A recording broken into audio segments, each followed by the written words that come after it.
നമ്മൾ എന്ത് ചെയ്താലും നമുക്കൊരു അഭിവൃദ്ധിയില്ല. ഒന്ന് ചെയ്ത് നോക്കി പരാജയപ്പെട്ടു, വീണ്ടും ചെയ്ത് നോക്കി പരാജയപ്പെട്ടു. ഇപ്പൊ ഈ അടുത്ത സമയത്ത് ഞാനൊരു കൺസൾട്ടിങ്ങിനായിട്ട് ഹരിപ്പാട് പോയിട്ടുണ്ടായിരുന്നു. ഹരിപ്പാട് പോയപ്പോഴത്തേക്ക് ഗൃഹനാഥൻ എന്ന് പറഞ്ഞു കഴിഞ്ഞാൽ അദ്ദേഹം ചെയ്തിട്ടില്ലാത്ത പരിപാടികളില്ല. പക്ഷെ അതെല്ലാം ഒന്നിനു മീതെ പരാജയത്തിലേക്കാണ് വന്ന് പെട്ടിട്ടുള്ളത്. അവസാനം ഒരറ്റ കൈ എന്നുള്ള രീതിയിൽ അദ്ദേഹം എന്നെ ഒന്ന് വിളിച്ച് കൺസൾട്ട് ചെയ്തു. അപ്പോൾ ഞാൻ അദ്ദേഹത്തിന് കുറച്ച് റെമഡികളും പരിഹാരങ്ങളൊക്കെ പറഞ്ഞു കൊടുത്തു. അപ്പോൾ അദ്ദേഹം അത് ചെയ്യുമ്പോൾ ഉറപ്പായിട്ട് അദ്ദേഹത്തിന് അതിൻ്റെ മാറ്റം ഉണ്ടാവും. ഇപ്പോൾ 2 ദിവസം ആയതേ ഉള്ളൂ ഞാൻ അവിടെ പോയിട്ട്.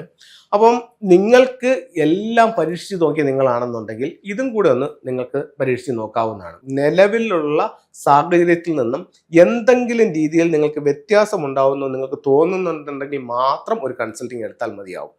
ആദ്യം വീടും പരിസരവും പൂർണ്ണമായി ഒന്ന് വൃത്തിയാക്കുക. അത് ഫസ്റ്റ്. എന്നിട്ട് അപ്പോൾ നിങ്ങളുടെ വീട്ടിൻ്റെ ഓരോ ഫർണിച്ചർ കിടക്കുന്ന സ്ഥലങ്ങൾ പോലും അങ്ങോട്ടും ഇങ്ങോട്ടും ഒന്ന് മാറ്റി അതിൻ്റെ അടിയിലുള്ള വേസ്റ്റുകളും ചപ്പുകളും ചവറുകളും എല്ലാം വാരി മാറ്റി വീട് പൂർണ്ണമായി വൃത്തിയാക്കുക. ആവശ്യമില്ലാത്ത സകല സാധനങ്ങളും വാരി പുറത്ത് കളയുക. വീടിൻ്റെ അകവും പുറവും പൂർണ്ണമായി വൃത്തിയാക്കുക. അടുത്തത്, വീടിൻ്റെ തെക്ക് പടിഞ്ഞാറ് മൂലയിൽ ഒരു നിലവിലുള്ള വസ്തുവിൽ ഏറ്റവും ഉയർത്തി അവിടെ ഇടുക. ഒന്നുമില്ലെങ്കിൽ ഒരു 5 കൂട്ടം മണ്ണെങ്കിലും ആ മൂലയിലിട്ട് കന്നിമൂല ഒന്ന് ഉയർത്തുക. തെക്ക് വശത്തും പടിഞ്ഞാറ് വശത്തും മതിലില്ലെങ്കിൽ ഒരു ഷീറ്റെങ്കിലും വാങ്ങിച്ചിട്ട് ആ 2 സൈഡ് നിങ്ങളൊന്ന് മറയ്ക്കുക. അപ്പം കന്നിമൂല ഒന്ന് ഉയർത്തുക, തെക്കും പടിഞ്ഞാറും നിങ്ങളൊന്ന് മറയ്ക്കുക, വീട് മൊത്തവും വൃത്തിയാക്കുക.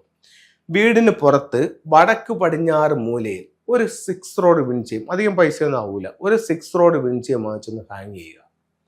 നിങ്ങളുടെ വസ്തുവിൻ്റെ വടക്ക് കിഴക്ക് ഭാഗം പൂർണ്ണമായും വൃത്തിയാക്കുക. നിങ്ങൾക്ക് ആ ഭാഗത്ത് ഒരു കിണറുണ്ടെങ്കിൽ ഏറ്റവും നല്ലത്. വടക്ക് കിഴക്ക് ഭാഗം പൂർണ്ണമായും വൃത്തിയാക്കുക. അത് കഴിഞ്ഞിട്ട് വസ്തുവിൻ്റെ തെക്ക് കിഴക്ക് ഭാഗത്ത് നിങ്ങൾ എല്ലാ ദിവസവും ഒന്ന് തീയിടുക. എന്നിട്ട് നിങ്ങളുടെ സ്വീകരണ മുറിയുടെ തെക്ക് കിഴക്കേ മൂലയിൽ ഒരു ലക്കി ബാമ്പുവിൻ്റെ ചെടി വയ്ക്കുക. ഇത്രയും കാര്യങ്ങൾ നിങ്ങളൊന്ന് ചെയ്തു നോക്കിയാൽ തന്നെ നിങ്ങൾക്ക് അതിൻ്റെ ആയിട്ടുള്ളൊരു മാറ്റം അറിയാൻ പറ്റും. പിന്നെ വളരെ ചെലവ് കുറഞ്ഞിട്ട് കിട്ടുന്ന ഒരു 4 അനിമൽസ് ഉണ്ട് ഫംഗ്ഷനിൽ. അത് നിങ്ങൾക്ക് വാങ്ങിച്ചു വെക്കാൻ പറ്റുമെങ്കിൽ നിങ്ങളുടെ സ്വീകരണ മുറിയുടെ 4 ദിക്കുകളിലായിട്ട് ഇതൊന്ന് സൂക്ഷിക്കാം. ഈസ്റ്റിൽ ഒരു ഗ്രീൻ ഡ്രാഗൺ, വെസ്റ്റിൽ ഒരു വൈറ്റ് ടൈഗർ, നോർത്തിൽ ടോർട്ടോയിസ്, സൗത്തിൽ ഒരു ഫീനിക്സ് ബേർഡ്. ഇത്രയും കാര്യങ്ങൾ നിങ്ങളൊന്ന് ചെയ്തു നോക്കൂ. ഉറപ്പായിട്ടും നിങ്ങളുടെ ജീവിതത്തിൽ ഒത്തിരി വ്യത്യാസങ്ങൾ ഉണ്ടാകും. അത്തരത്തിലുള്ള വ്യത്യാസങ്ങൾ നിങ്ങൾക്ക് നേരിട്ട് അനുഭവിച്ചറിയാനായിട്ട് സാധിക്കുന്നതാണ്. എല്ലാവർക്കും ഇതൊന്ന് ചെയ്തു നോക്കാവുന്നതാണ്. ഈ ഫംഗ്ഷനിലെ ചില ടൂളുകൾ നിങ്ങൾക്ക് ഞാൻ പരിചയപ്പെടുത്താം.